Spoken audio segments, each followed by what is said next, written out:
तो आज हम लोग बात करेंगे क्लास 11th की ज्योग्राफी। ठीक है, एनिमेशन के साथ बात करेंगे। तो शुरू करते हैं हमारा ज्योग्राफी का जो फर्स्ट चैप्टर है, जिसका नाम है भूगोल एक विषय के रूप। तो अगर पहले बात की जाए भूगोल का मतलब, तो भूगोल का मतलब समझिए, जो भूगोल शब्द है ये दो भाषा के यानी भूगोल यानी ये ग्रीक भाषा के शब्द जियो प्लस ग्राफी से बना है। जियो का मतलब होता है पृथ्वी और ग्राफी का मतलब होता है वर्णन, यानी पृथ्वी का वर्णन ही क्या कहलाता है, जियोग्राफी कहलाता है। अब हम जब पृथ्वी के बारे में पढ़ रहे हैं तो आप सभी को पता होगा कि पृथ्वी हमारे घर जैसा है। अब पृथ्वी के चारों ओर अलग अलग तत्व दिखाई देते हैं, जिनमें बहुत सारे वनस्पति यानी पेड़ भी दिखाई देंगे आपको, मैदान भी, पहाड़ भी, नदियाँ भी, मौसम भी, सूर्य भी। तो ये सभी के सभी क्या है, प्राकृतिक तत्व हैं। ठीक है ना, और ये सारे के सारे हमारी पृथ्वी के आसपास विद्यमान हैं। इनमें बहुत सारे तत्व क्या है, प्राकृतिक के अंग भी हैं, जबकि बहुत सारे ऐसे तत्व भी हैं जिनका निर्माण मानव ने किया है। यानी अर्थात आप कह सकते हो कि जो प्राकृतिक द्वारा बने हैं उन्हें हम प्राकृतिक तत्व कहते हैं, जैसे पहाड़, पर्वत, झरने, सूर्य, ये सभी क्या है, प्राकृतिक तत्व हैं। और दूसरा अगर बात की जाए मानवीय तत्व, तो मानवीय तत्व क्या है, जो मानव ने बनाए हैं। जैसे आपका बिल्डिंग्स हो गई, ठीक है ना, सड़क हो गई, फ्लाईओवर हो गई, इन सभी चीज़ों का निर्माण किसने किया है, मानव ने किया है। तो इसे हम मानवीय तत्व कहेंगे। आगे बढ़ते हैं, नेक्स्ट हमारा टॉपिक है वैज्ञानिक विषय के रूप में भूगोल। यानी वैज्ञानिकों ने भूगोल को एक विषय के रूप में देखा है और इसे 3 भाग में बांटा है। पहला है क्या। क्या का मतलब क्या है, यानी वैज्ञानिक क्या होते हैं, हमेशा क्या ढूंढने का प्रयास करते हैं। अर्थात क्या का मतलब क्या है, अगर कोई पहाड़ है, पर्वत है, ठीक है ना, तो वैज्ञानिकों ने जब हमें बताया तभी तो हमें पता चला ना कि कोई ये पहाड़ है या पर्वत है, अन्यथा हमें कैसे पता चलता। ठीक है ना, तो वैज्ञानिक क्या होते हैं, किसी पहाड़ का या कोई भी ज्वालामुखी हो गया, इस चीज़ का अध्ययन क्या के रूप में करते हैं, यानी ये है क्या। दूसरा है कहाँ, यानी अगर कोई पहाड़ है तो इस पहाड़ का या पर्वत का उसका विस्तार कितना है, यानी कितनी दूर तक उसका विस्तार है। और इन चीज़ का अध्ययन करने के लिए वैज्ञानिक कहाँ ढूंढते हैं। नेक्स्ट आता है क्यों। अर्थात अगर मतलब सपोज करो मैंने कहा अगर कोई फसल उगाई जा रही है तो वो फसल क्यों उगाई जा रही है, ठीक है ना, तो इन चीज़ों का अध्ययन हम क्यों में करते हैं। आगे बढ़ते हैं, नेक्स्ट है हमें भूगोल विषय का अध्ययन क्यों करना चाहिए। ठीक है ना, तो आप सभी को पता है कि हमें मानव समाज में पाई जाने, जैसे मानव जो समाज होता है उसमें अलग अलग विभिन्नताएं पाई जाती हैं। तो अगर हमें उन विभिन्नताओं को आसानी से समझना होगा तो उसके लिए हमें क्या पढ़ना पड़ेगा, भूगोल पढ़ना पड़ेगा। क्या पढ़ना पड़ेगा, भूगोल। इसको उदाहरण से आप समझ सकते हैं कि आप एक देखिए कोई एक ठंडा प्रदेश है तो ठंडे प्रदेश में लोगों के वस्त्र अलग होते हैं, ठीक है ना, और वहीं गर्म प्रदेशों में रहने वाले लोगों के वस्त्र क्या होते हैं, अलग रहते हैं। यानी दोनों में समाज में विभिन्नता आ गई कि नहीं आ गई, और इसी चीज़ को समझना क्या कहलाता है, हमारा मानव भूगोल। दूसरा आता है भूपृष्ठ की विविधताओं को समझना। भूपृष्ठ की विविधताओं का मतलब क्या है कि यानी कहाँ पहाड़ है, कहाँ पर्वत है, कहाँ झरने हैं, ठीक है ना। इसके साथ साथ किसी स्थान का और समय का भी जानने के लिए हमें क्या करना चाहिए, भूगोल पढ़ना चाहिए। कि अगर हम लोग बात करें कि भूपृष्ठ है, अब बहुत सारे पहाड़ भी होंगे, पर्वत भी होंगे, झरने भी होंगे, ठीक है ना, तो इन चीज़ों को हम लोग बारे में कैसे पढ़ेंगे, जब हम भूगोल पढ़ेंगे तभी तो समझेंगे ना इन चीज़ों के बारे में। और समय के बारे में भी आप कैसे पता कर पाओगे, भूगोल के अंदर ही आप पता कर पाओगे। तीसरा आता है भूगोल मानचित्र के जरिए वास्तविक पृथ्वी को जानने और धरातल के विभिन्न जो क्षेत्र हैं उनको समझने में सहायक है। अब हम लोग भूगोल क्या करते हैं, मानचित्र के जरिए हम वास्तविक पृथ्वी को समझ सकते हैं, मानचित्र के जरिए कि किन क्षेत्रों में महासागर है, कहाँ महाद्वीप है। इन सब चीज़ों के बारे में हम कैसे पता करेंगे, जब हम भूगोल जब हम लोग पढ़ेंगे। नेक्स्ट आता है विदेश में वाणिज्य में वृद्धि के साथ साथ प्रशासन चलाने और भ्रमण और पर्यटन को बढ़ावा देने के लिए भी हमें भूगोल पढ़ना चाहिए।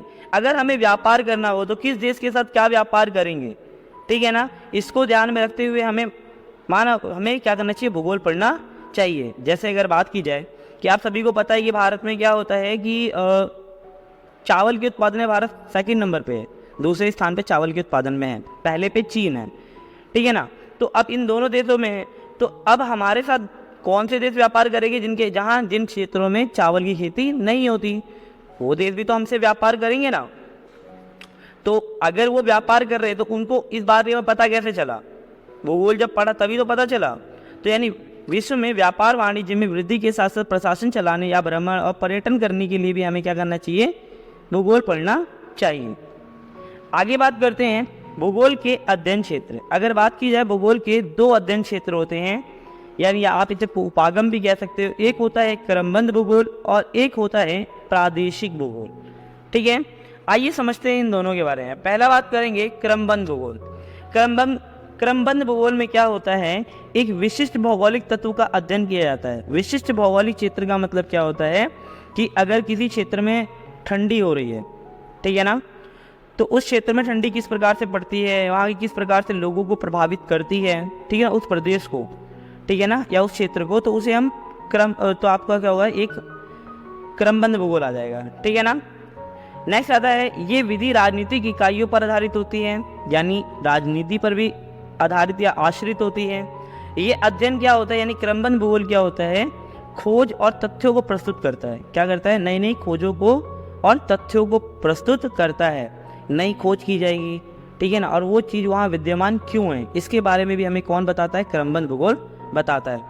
क्रमबद्ध विधि किसी क्षेत्र का समकालित रूप प्रस्तुत करता है, यानी क्रमबद्ध भूगोल क्या करता है, किसी क्षेत्र का विस्तारित रूप हमें क्या करता है, प्रस्तुत करता है। कौन सा भूगोल, क्रमबद्ध भूगोल। नेक्स्ट बात करते हैं प्रादेशिक भूगोल। प्रादेशिक भूगोल क्या होता है, किसी एक प्रदेश की बात करता है। क्या करता है प्रादेशिक भूगोल, किसी एक प्रदेश के सभी भौगोलिक तत्वों का वर्णन कौन करता है, प्रादेशिक भूगोल करता है। और प्रादेशिक भूगोल में हम लोग क्या करते हैं, किसी एक चीज का एक एकांकीय रूप प्रस्तुत करता है, यानी किसी चीज एक का अध्ययन करते हैं। ये विधि भौगोलिक इकाइयों पर आधारित होती है। भौगोलिक इकाई का मतलब पहाड़, पर्वत, झरने, इन सब पर आधारित होते हैं। और ये विधि किसी प्रदेश के वातावरण के बारे में बताता है कि उस क्षेत्र का वातावरण कैसा है, उस वहाँ का मौसम कैसा है, इन सभी की जानकारी हमें प्रादेशिक भूगोल देता है। नेक्स्ट बात करते हैं प्रादेशिक भूगोल की विभिन्न शाखाएं। अब प्रादेशिक भूगोल है, प्रादेशिक भूगोल में अलग अलग चीज़ों का अध्ययन किया जाता है, यानी इसमें क्षेत्र का अध्ययन किया जाता है। किसका अध्ययन किया जाता है, क्षेत्र का। दूसरा क्या होता है, इसमें प्रादेशिक नियोजन, यानी किसी प्रदेश को किस तरीके से प्लानिंग के साथ क्या कर सकते हैं, उनको डेवलप कर सकते हैं। इस बात का भी कौन बोलता है, हमारा प्रादेशिक भूगोल हमें बताता है कि अगर हमें किसी प्रदेश का विकास करना होगा तो उसके लिए प्लानिंग यानी नियोजन किस तरीके से करना होगा, और प्रादेशिक विकास किस प्रकार होगा वहाँ, ठीक है। और इसके साथ साथ चौथा जो आता है प्रादेशिक विवेचना, यानी जो वहाँ विकास की गए हैं तो कौन कौन से विकास किए गए हैं, ये हमें प्रादेशिक विवेचना में पढ़ना होता है। नेक्स्ट बात करते हैं, भूगोल की 2 मुख्य शाखाएं होती हैं।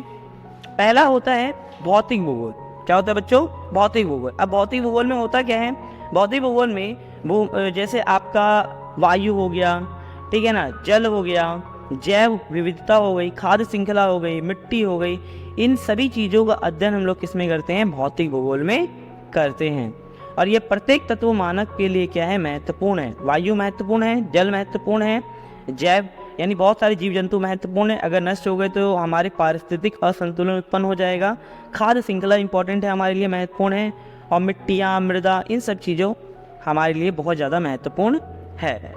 नेक्स्ट बात करते हैं भौतिक पर्यावरण की। किसकी, भौतिक पर्यावरण। अब भौतिक पर्यावरण क्या होता है, भौतिक पर्यावरण संसाधन प्रदान करता है हमें, और मानव इन संसाधनों का उपयोग करके क्या करता है, अपना आर्थिक और सांस्कृतिक विकास करता है, ठीक है ना। हमें पर्यावरण से बहुत सारी चीज़ें मिलती हैं, लकड़ी मिलती है, और आपका लकड़ी मिलती है, कच्चा माल मिलता है, तो इन सब चीज़ों का यूज़ करके मनुष्य अपना आर्थिक और सांस्कृतिक विकास करता है।